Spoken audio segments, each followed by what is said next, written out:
sendingene. Korona, det nummer 2. Korona merker på en krona, og korona merker på en måte krim til dere sjuka. Og alt det merker krim, og alt stolt nå, så hadde jeg kunne for at det var kroner å gjøre det.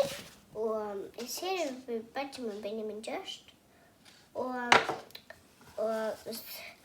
så her har jeg haft det fasta lavet, og man kan løyma på og så rett.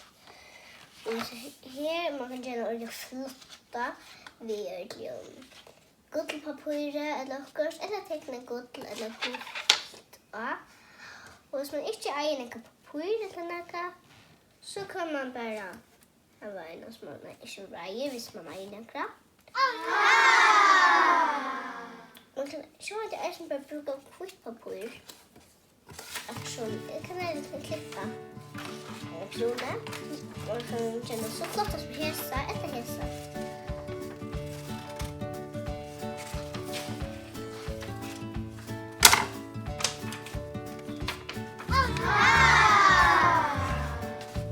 Nu litar vi kongakrona och då har vi lite allt. Kongakrona lite. Och så kom dit hem och ha en verklig kongakrona på Hötland.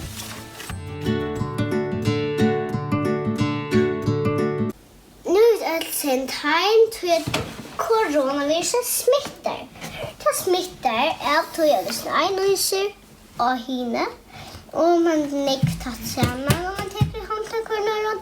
Hon betyder inte att hon blir smittad.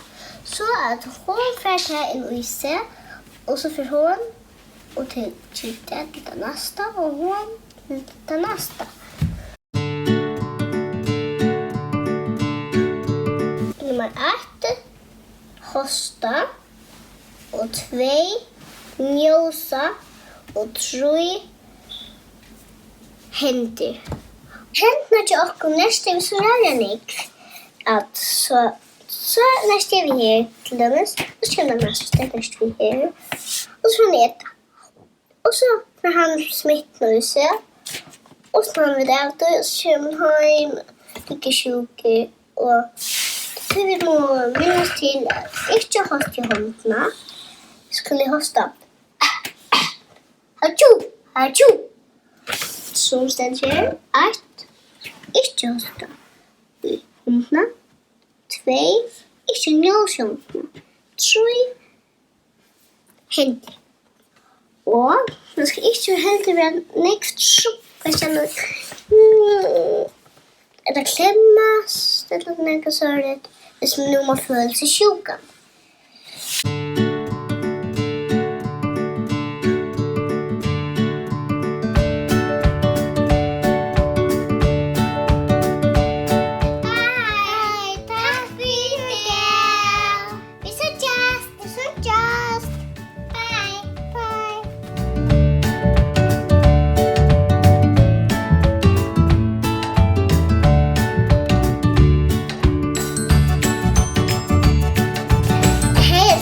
Välkommen till Koronakro nummer 2. Och bye.